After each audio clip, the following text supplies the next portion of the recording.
Bismillahirrahmanirrahim.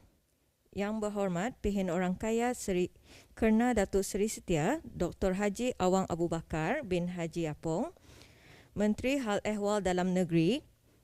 Yang berhormat Datuk Seri Setia Dr. Haji Muhammad Isham bin Haji Jaafar, Menteri Kesihatan. Yang berhormat Datuk Seri Setia Dr. Awang Haji Muhammad Amin Liu bin Abdullah, Menteri di Jabatan Perdana Menteri dan Menteri Kewangan dan Ekonomi Kedua. Yang Mulia Setiausaha Tetap, Yang Mulia Timbalan-Timbalan Setiausaha Tetap, Ketua Pengarah, Pengarah-pengarah, Pegawai Kanan dan hadirin hadirat sekalian. Assalamualaikum warahmatullahi wabarakatuh dan salam sejahtera. Terima kasih kepada semua dan rakan-rakan media yang hadir pada sidang media bagi situasi terkini jangkitan COVID-19 di negara Brunei Darussalam. Seterusnya, majlis dengan hormatnya mempersilakan Yang Berhormat Menteri Kesihatan untuk memulakan sidang media pada petang ini. Bismillahirrahmanirrahim. Alhamdulillah Rabbil Alamin. Wassalatu wassalamu ala asyrafil anbiya wal mursalin Sayyidina Muhammadin wa ala alihi wa sahbihi ajma'in. Assalamualaikum warahmatullahi wabarakatuh dan salam sejahtera. Kementerian Kesihatan ingin memaklumkan kepada orang ramai bahawa pada hari ini Sabtu 27 Zulhijjah 1442 Hijrah bersamaan dengan 7 Ogos 2021 Masihi, 8 kes baru jangkitan COVID-19 telah disahkan di negara ini yang membawa jumlah keseluruhan kes COVID-19 di negara ini kepada 347 orang.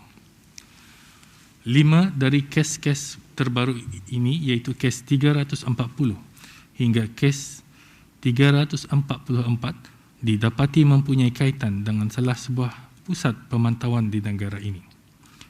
Kelima-lima kes ini tidak mempunyai sebarang sejarah perjalanan ke luar negara dalam masa beberapa bulan kebelakangan. Kluster ini dipercayai berkemungkinan telah terdedah kepada salah seorang kes import yang tiba di negara Brunei Darussalam. Kes 340 ialah seorang perempuan berumur 37 tahun yang telah mula mengalami tanda-tanda jangkitan ringan pada 3 Ogos 2021.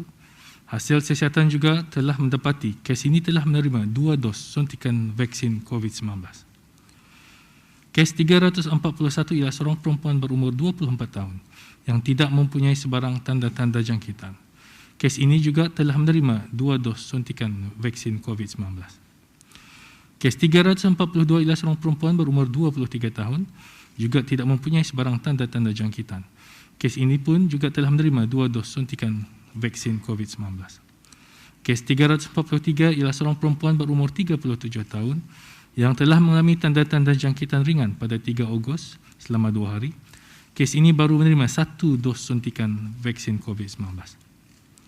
Kes 344 pula ialah seorang lelaki berumur 25 tahun yang tidak mempunyai sebarang tanda-tanda jangkitan.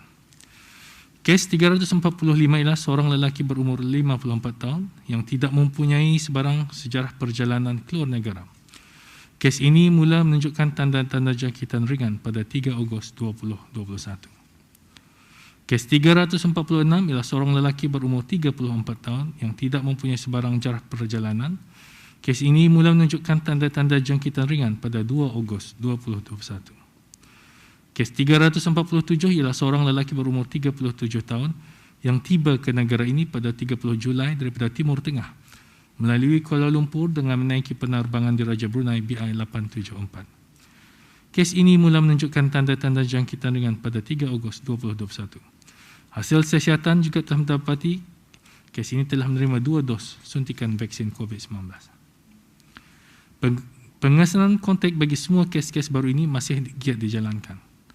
Semua kontak-kontak terdekat yang dikenal pasti akan diarahkan untuk menjalani kuarantin mandatory dan ujian RT-PCR SARS-CoV-2.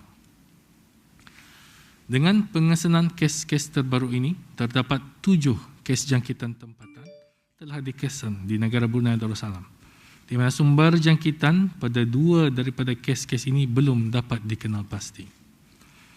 Sementara itu, 2 kes yang dirawat di Pusat Pengasihan Kebangsaan telah disahkan sembuh. Oleh itu, jumlah kes yang telah disahkan sembuh ialah sebanyak 294 orang. Ini bermakna jumlah kes aktif yang sedang dirawat di Pusat Pengasingan Kebangsaan pada ketika ini ialah sebanyak 50 orang.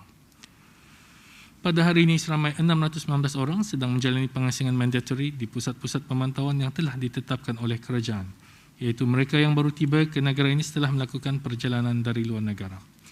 Setakat ini seramai 23,314 orang telah menamatkan pengasingan diri mandatory di kemudahan-kemudahan berkenaan. Dalam 24 jam yang lalu, sebanyak 304 sampel telah diuji bagi SARS-CoV-2 yang membawa jumlah keseluruhan ujian makmal dijalankan sejak Januari 2020 kepada 155,845 ujian. Berikutan dengan pengesanan kes-kes terbaru ini, Kementerian Kesihatan ingin mengingatkan orang ramai bahawa walaupun mereka telah menerima suntikan vaksin COVID-19, masih berkemungkinan dijangkiti oleh virus SARS-CoV-2. Tetapi pada kebiasaannya, jangkitan tersebut hanya akan menyebabkan kesan jangkitan yang ringan sahaja.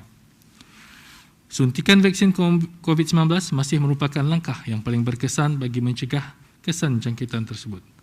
Orang ramai yang belum mendapatkan suntikan vaksin COVID-19, terutamanya mereka yang berisiko tinggi seperti warga emas dan pengidap penyakit kronik adalah dinasihatkan untuk menempah slot suntikan dengan seberapa segera.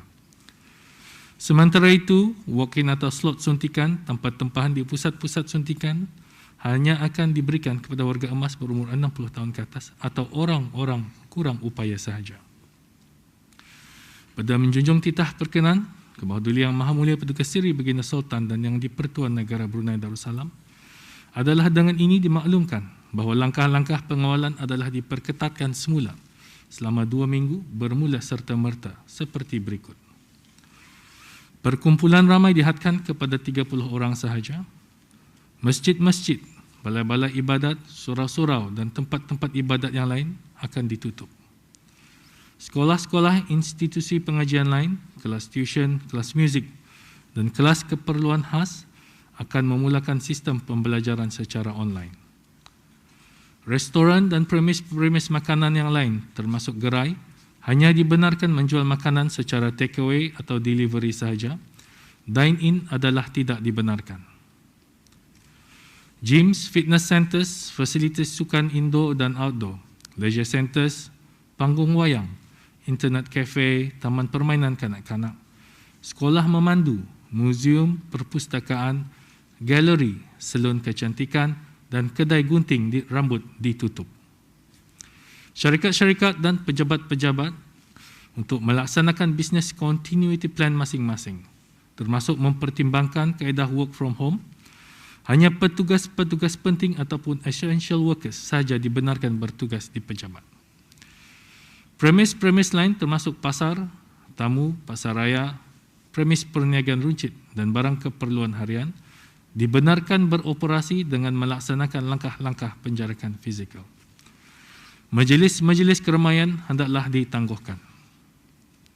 Sementara itu, dalam menenangi kekhawatiran mengenai penularan varian Delta di seluruh dunia, termasuk di negara Brunei Darussalam, Kementerian Kesihatan juga ingin memaklumkan kepada orang ramai mengenai perubahan garis panduan pemakaian sungkup muka seperti berikut. Sungkup muka hendaklah dipakai pada setiap masa, terutama sekali berada di dalam bangunan atau ketika berada di tempat yang sesak, sama ada di dalam atau luar bangunan. Pemakaian sungkup muka hendaklah menutup hidung dan mulut si pemakai. Arahan pemakaian sungkup muka ini adalah dikenakan kepada semua individu ke atas tanpa mengira status vaksinasi masing-masing. Orang ramai adalah dinasihatkan untuk mengamalkan tanggungjawab sosial masing-masing dengan mengamalkan kebersihan diri, etika bersin yang betul, penjarakan fizikal, dan jika kurang merasa sihat, tidak mendekatkan diri ke tempat-tempat awam dan majlis-majlis. Elakkan juga dari pergi ke tempat-tempat awam termasuk pusat membeli belah tanpa tujuan atau keperluan penting. Menahanlah di rumah adalah lebih selamat. Untuk mengurangkan risiko penularan jangkitan khususnya di kemudahan-kemudahan kesihatan, Kementerian Kesihatan ingin memaklumkan kepada orang ramai bahawa langkah-langkah pengawalan akan diperketatkan seperti berikut. Pemeriksaan kesihatan akan dilaksanakan di pintu-pintu masuk ke atas sesiapa yang datang kemudahan kesihatan kerajaan. Pelawat hanya dibenarkan melawat pesakit di hospital semasa waktu melawat yang telah ditetapkan. hanya 2 orang pelawat saja dibenarkan melawat setiap sakit pada satu masa. Kanak-kanak berumur di bawah 12 tahun adalah tidak dibenarkan untuk melawat pesakit di hospital. Sesiapa yang merasa kurang sihat adalah tidak dibenarkan untuk melawat pesakit di hospital. Beberapa perkhidmatan di kemudahan kesihatan berkemungkinan akan dihadkan buat sementara ini. Dalam pada itu, Kementerian Kesihatan ingin mengingatkan orang ramai untuk menggunakan aplikasi BruHealth dan mengimbas kod QR setiap kali masuk dan keluar dari mana-mana premis. Pengurus-pengurus premis perniagaan adalah juga diingatkan untuk memaparkan kod QR dan membuat pemeriksaan suhu badan di pintu-pintu masuk premis. Penggunaan aplikasi BruHealth, terutama sekali dalam mengimbas kod QR ini adalah penting bagi membantu Kementerian Kesihatan untuk melaksanakan pengesanan kontak ataupun kontak tracing dengan segera jika berlaku sebarang penularan. Oleh itu, orang ramai adalah dikehendaki untuk mengaktifkan fungsi Bluetooth semasa berada di tempat-tempat awam. Sementara itu, orang ramai yang mengetahui mengenai sesiapa yang membuat perjalanan menyeberang sempadan secara haram adalah dinasihatkan untuk melaporkannya kepada pihak yang berkuasa seperti pasukan polis Diraja Brunei dan Jabatan Imigresen dan Pendaftaran Kebangsaan dengan seberapa segera. Di kesempatan ini, Kementerian Kesihatan juga ingin mengingatkan orang ramai untuk tidak menyebarkan maklumat yang palsu atau mudah terpedaya dan percaya dengan maklumat-maklumat dan berita yang disebarkan melalui internet atau melalui media sosial yang lain seperti WhatsApp, Twitter dan Facebook tanpa memastikan kesahihannya. Kementerian Kesihatan akan terus memantau situasi wabak di dalam negara serta di peringkat serantau dan global serta melaksanakan penilaian risiko secara berterusan. Kementerian Kesihatan akan memaklumkan kepada orang ramai mengenai sebarang perubahan mengenai situasi ini jika perlu dari masa ke semasa. Untuk maklumat lanjut dan perkembangan terkini, orang ramai bolehlah melalui laman web Kementerian Kesihatan iaitu www.moh.gov.bn atau menghubungi talian nasihat kesihatan 148 atau melalui aplikasi BruHealth. Sekian, terima kasih.